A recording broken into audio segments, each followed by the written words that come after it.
एक बड़ी खबर, यूपी के प्रयागराज में नाबालिग दलित लड़की का धर्म परिवर्तन कराकर आतंकी बनाने की साजिश का एक बड़ा खुलासा हुआ है।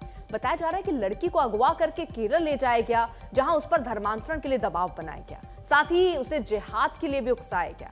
लड़की की मां ने 28 जून को पुलिस में पूरे मामले की शिकायत की थी और इस मामले में खुलासा हुआ कि 8 मई को 15 साल की नाबालिग स्थानीय कोटेदार की शादी में गई थी।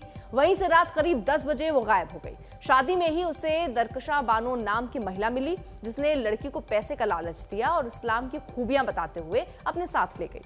आरोपी महिला ने ही फोन पर मोहम्मद कैफ नाम के युवक को बुलाया। कैफ ने ही बाइक से दरकशा बानो और नाबालिग लड़की को प्रयागराज जंक्शन छोड़ा। प्रयागराज जंक्शन पहुंचने के बाद दोनों दिल्ली गए।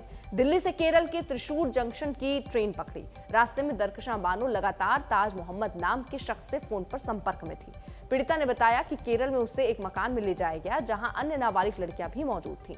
वहां धर्म परिवर्तन करने का दबाव बनाया जा रहा था और जिहाद की ट्रेनिंग की बात कही जा रही थी, जिसे सुनने के बाद वो डर गई। पुलिस ने इस मामले में दरकशा और मोहम्मद कैफ नाम के आरोपी को गिरफ्तार कर लिया है।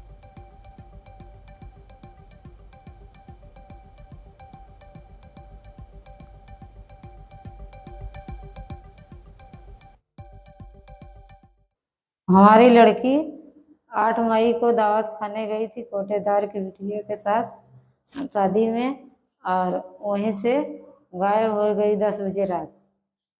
हम हेर रहे थे कहाँ गई, और दरस्ता के साथ फूलपुर पैदल आई थी और उसके बाद वहीं से गायब हो गई। यहाँ से इलाहाबाद एक लड़का ने पहुँचाया इलाहाबाद तक। उसके बाद इन्हें टिकट कटाया दरस्ता ने, उसके बाद ले गए दिल्ली पहुंच गई। दिल्ली से केरला गई। केरला से हमारे लगे फ़ोन आया था, वो बोली कि अम्मी हमको पकड़ा है, आओ छुड़ा लो।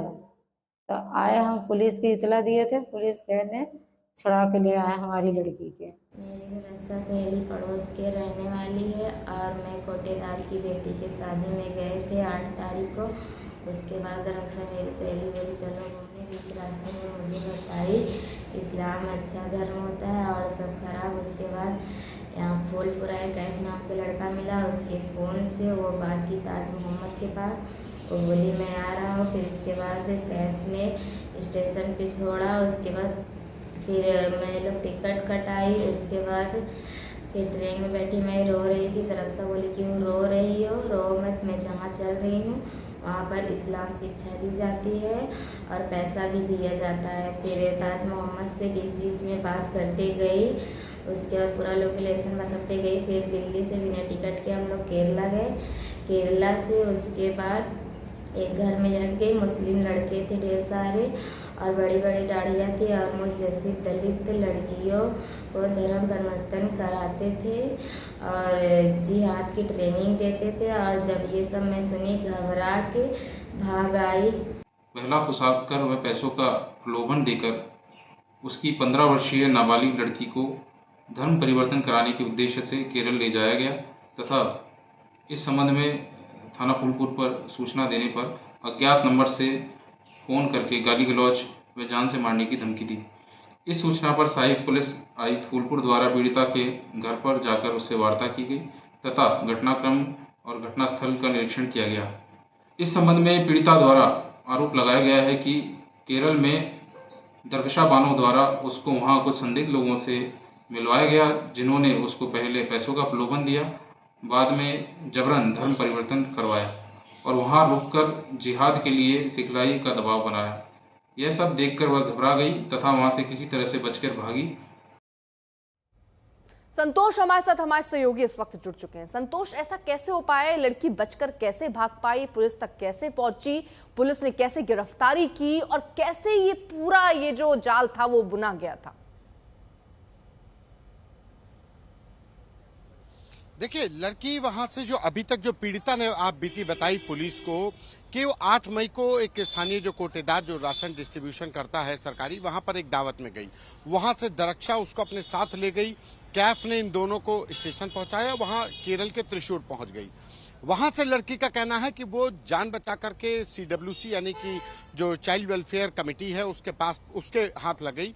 वो वहां से केरल पुलिस ने फूलपुर पुलिस को संपर्क किया और उसके बाद ये लड़की रिकवर हुई।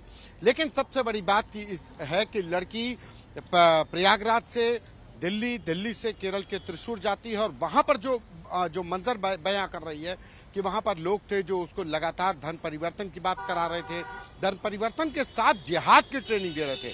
पैसों का लालच देकर धन परिवर्तन कराने का नेक्सस तो सुना, लेकिन नाबालिग लड़की को पैसे का लालच देकर के, बेहतर जिंदगी का लालच देकर के पहले उसको बहलाया फुसलाया गया, फिर धन परिवर्तन और धन परिवर्तन कराने के बाद जिहाद की ट्रेनिंग। ये एक अपने आप में बड़ा नेक्सस है, बड़ा मॉड्यूल है केरल का। और केरल में जिस तरीके से बीते कुछ सालों में इस तरीके के तमाम मॉड्यूल पकड़े गए जो ट्रेनिंग दिला रहे थे धन परिवर्तन करा करके, तो अब एक ये नाबालिग लड़कियों को शिकार बनाने वाले मॉड्यूल सामने आया है। प्रयागराज पुलिस ने इस मामले में दरक्षा और मोहम्मद कैफ, जो उसको लेकर के प्रयागराज जंक्शन छोड़ने गया था, इन दोनों को गिरफ्तार कर लिया। लेकिन इसमें अभी तीसरा किरदार ताज मोहम्मद बाकी है।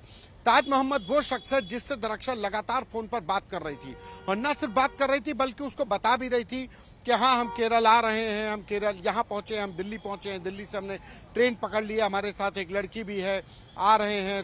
तो ये ताज मोहम्मद एक इम्पोर्टेंट कैरेक्टर है। ताज मोहम्मद वो शख्स है जो वहाँ के ट्रेनिंग कैंप या कहा जाए या धर्म परिवर्तन कराने वाले कैंप है, जो नाबालिग लड़कियों का धन परिवर्तन और फिर जिहाद की ट्रेनिंग दिलाने वाले कैंप का एक इम्पॉर्टेंट की है, इम्पॉर्टेंट कनेक्शन है। लिहाजा ताज मोहम्मद की गिरफ्तारी प्रयागराज पुलिस के लिए जितनी जरूरी है उतनी ही केरल पुलिस के लिए भी जरूरी है। केरल के त्रिशूर शहर में, त्रिशूर जंक्शन में ये लड़की उतरती है, तो केरल पुलिस के लिए भी जरूरी है कि आखिर ये ताज मोहम्मद किस नेटवर्क से जुड़ा है, कहाँ ऑपरेट हो रहा है, कितने लोग इसमें काम कर रहे हैं। तभी कई किरदारों का सामने आना बाकी है। ठीक है संतोष, बहुत बहुत शुक्रिया आपका तमाम जानकारी के लिए।